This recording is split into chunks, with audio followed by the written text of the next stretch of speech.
छात्रों, आज हम पढ़ेंगे दुर्खिम की धर्म की अवधारणा। दुर्खिम ने अपनी पुस्तक elementary forms of religious life में धर्म की विस्तृत व्याख्या की है। दुर्खिम ने धर्म की व्याख्या में दो अवधारणाओं को रखा है, पार्थिव और पवित्र। पवित्र का अर्थ केवल भगवान या आत्मा से नहीं, बल्कि पत्थर, लकड़ी, जानवर, टुकड़े, आभूषण आदि भी पवित्र वस्तुएं हो सकती हैं। जब हम किसी वस्तु को पवित्र कहते हैं तो इसके पवित्र होने के कारण निश्चित रूप से वस्तु में अंतर्भूत लक्षण नहीं होते। उदाहरण स्वरूप गाय का दूध लेते हैं, इसमें ऐसा कोई विशेष तत्व नहीं है जो उसे पवित्र बनाए।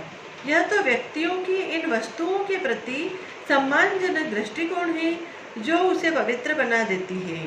लोग पवित्र वस्तुओं के प्रति सामान्य दृष्टिकोण नहीं रखते। वास्तव में इन वस्तुओं के प्रति लोगों की अभिव्यक्तियाँ विशेष अभिव्यक्तियाँ होती हैं।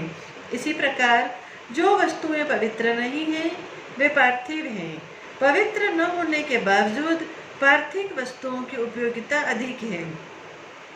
कोई वस्तु पार्थिव या पवित्र तब बनती है जब हम उसे एक विशेष दृष्टिकोण से देखते हैं। पार्थिव की परिभाषा में दुर्खिम कहते हैं, पार्थिव वस्तुएं प्रमुख रूप से आर्थिक और उपयोगी हैं। ये वस्तुएं पवित्र वस्तुओं की प्रतिबंध होती हैं। इस प्रकार हम पाते हैं कि अपने आप में कोई भी वस्तु पवित्र या अपवित्र नहीं है। समाज जिसे पवित्र कहता है वह पवित्र है, समाज जिसे अपवित्र कहता है वह अपवित्र है। दुर्खिम के अनुसार पवित्र और पार्थिव की अवधारणा एक समाज से दूसरे समाज में बदलती रहती है। यह सापेक्षिक तथ्य है। टायलर ने धर्म की उत्पत्ति समझाने के लिए आत्मवाद के सिद्धांत को प्रतिपादित किया। इसके अनुसार आत्मा की धारणा ही आदिम मनुष्यों से लेकर सभ्य मनुष्यों तक के धर्म के दर्शन का आधार है। आत्मा की धारणा रोज के जीवन से संबंधित दो प्रकार के अनुभव के कारण विशेष रूप से उत्पन्न हुई। ये अनुभव पहला मृत्यु और दूसरा स्वप्न थे। प्रथम अनुभव मृत्यु के आधार पर शरीर आत्मा और दूसरा अनुभव स्वप्न के आधार पर स्वतंत्र आत्मा की धारणा विकसित हुई। आत्माएं अमर तथा मनुष्य के नियंत्रण के बाहर है। इस विश्वास के कारण ही पितरों की पूजा आरंभ हुई, जो कि आगे चलकर धर्म के रूप में विकसित हुई। प्रकृतिवाद के प्रतिपादक मैक्स मुलर का यह विचार है कि प्रकृति के विभिन्न रूपों, तूफान, आंधी, बिजली का कड़कना, भूकंप, सूर्य, चंद्रमा आदि को देखकर आदिम मानव के मन में भय, आश्चर्य, आतंक आदि का उत्पन्न होना स्वाभाविक ही था और इन मानसिक भावनाओं के कारण वह प्रकृति से डरने लगा और इसलिए प्रकृति के प्रति उसके मन में श्रद्धा, शक्ति आदि उत्पन्न हुए, जिसके आधार पर आगे चलकर धर्म की उत्पत्ति हुई। दुर्खिम के अनुसार दोनों ही सिद्धांत अनुभविकता से परे हैं। दुर्खिम के अनुसार टायलर ने आदिम मानवों को अत्यधिक तर्कयुक्त दार्शनिक के रूप में मान लिया, जो कि सर्वथा गलत है। दूसरी बात, धर्म इतनी सरल घटना नहीं है कि इसकी उत्पत्ति परछाई, स्वप्न, प्रतिध्वनि आदि कुछ सीमित या वैयक्तिक अनुभवों के आधार पर संभव है। प्रकृतिवाद का खंडन करते हुए दुर्खिम कहते हैं कि मैक्स मुलर कदाचित इस तथ्य को भूल जाते हैं कि धर्म एक सामाजिक संस्था, तथ्य या घटना है। सामाजिक घटना या संस्था की उत्पत्ति में कोई भी सामाजिक कारक न हो, यह असंभव है। अतः धर्म के सामाजिक आधार की अवहेलना मैक्स मुलर के सिद्धांत की एक बहुत बड़ी दुर्बलता है। आदिम मनुष्यों के लिए प्राकृतिक और अलौकिक घटनाओं में अंतर करना संभव नहीं था। उन्हें न तो प्राकृतिक चीजों और घटनाओं के संबंध में उचित ज्ञान था और न ही वे अलौकिक घटनाओं को ठीक से समझते थे। प्रत्येक धर्म का कोई तो वास्तविक आधार होता है और वह आधार दुर्खिम के अनुसार स्वयं समाज ही है। धर्म को परिभाषित करते हुए दुर्खिम कहते हैं कि धर्म विश्वास और धार्मिक क्रियाओं का एकीकृत रूप है, जिसका संबंध पवित्र वस्तुओं से होता है। धार्मिक जीवन के वास्तविक और प्रारंभिक स्वरूपों को दुर्खिम ने विशेष अर्थ में लिया है। वह इसे प्रारंभिक इसलिए कहते हैं कि इसके व्यापकता को उन्होंने आदिम समाजों यानी सरल समूहों में देखा है। दुर्खिम धर्म के इस अध्ययन में धर्म के सामाजिक अभिधारणा को रखते हैं। संक्षेप में इस रचना में दुर्खिम ऑस्ट्रेलिया के आदिम समाजों की आधार सामग्री के संदर्भ में यह स्थापित करते हैं कि धर्म की उत्पत्ति समाज से है। उनके इस प्रयास को हम उनकी ही अवधारणा टोटेमवाद से समझते हैं। ऑस्ट्रेलिया के आदिम समाज के अध्ययन में दुर्खिम टोटेमवाद का प्रतिपादन करते हैं।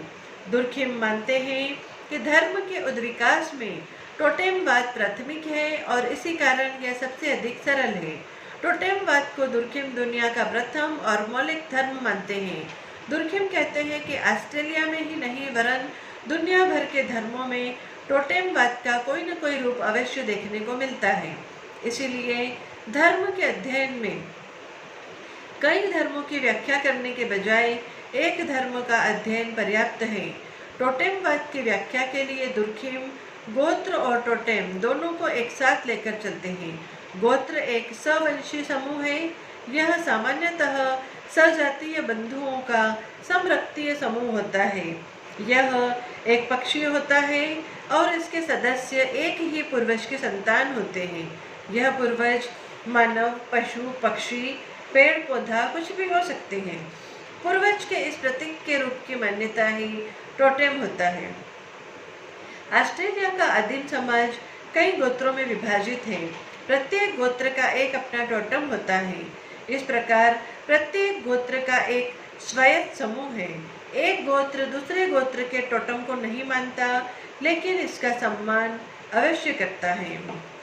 ऐसे गोत्र जो अपने पूर्वजों के प्रतीक रूप पशु, पक्षी को अपने टोटेम की श्रेणी में रखते हैं, वे अपने पूर्वजों के सम्मान के लिए इनका मांस नहीं खाते और न ही इन्हें चोट पहुंचाते हैं, बल्कि धार्मिक संस्कार अवश्य करते हैं। वास्तव में टोटेम किसी भी समूह के बहुत ही सीमित अर्थ को बताता है और इसलिए टोटेम गोत्र का एक अंग है, संपूर्ण गोत्र नहीं। प्रत्येक टोटेम का एक प्रतीक होता है, एक सिंबल होता है। सभी गोत्रों में टोटेम कई प्रतीकों में देखने को मिलता है। जैसे लकड़ी के टुकड़े पर, पत्थर पर टोटेम की एक आकृति बना दी जाती है।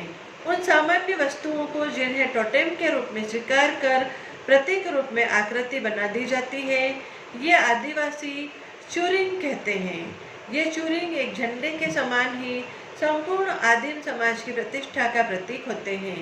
उदाहरण स्वरूप, जब कोई गोत्र सर्प को अपना टोटेम मानता है तो एक तरफ जीवित सर्प को सम्मान देता ही है, वहीं दूसरी तरफ सर्प की एक छवि दीवार, पत्थर या लकड़ी पर बना देता है। सर्प का यह दूसरा रूप प्रतीकात्मक होता है। टोटेम के ये दोनों रूप सम्मान के पात्र होते हैं। सर्प का यही रूप उस गोत्र के लिए चूरिंग होता है। टोटेमवाद की समाजशास्त्रीय व्याख्या करते समय दुर्खिम टोटेम को एक शक्ति स्रोत के रूप में देखते हैं। अब प्रश्न यह है कि टोटेम में यह शक्ति कहाँ से आती है? टोटेम तो मात्र कोई पशु, पक्षी या पौधा है। दुर्खिम टोटेम में शक्ति कुछ इस प्रकार मानते हैं कि यह सामूहिक विश्वासों और कर्म कांडों का प्रतीक है। टोटेम की पूजा के दौरान व्यक्ति ऐसा अनुभव करता है कि समाज की सामूहिक शक्ति का संचार उसके शरीर में हो गया हो। इस प्रकार व्यक्ति टोटेम के रूप में या माध्यम से समाज की पूजा करता है। चूंकि इतने बड़े समाज की पूजा वह एक साथ नहीं कर सकता, इसलिए प्रतीक टोटेम के रूप में वह समाज की पूजा करता है।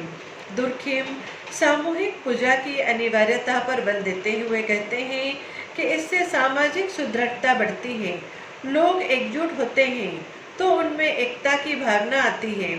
इसलिए दुर्खिम जब चर्च की व्याख्या करते हैं तो उनका कहना है कि चर्च में रविवार को धर्मावलंबियों का प्रार्थना के लिए एकत्रित होना उन्हें एकता के सूत्र में बांधता है।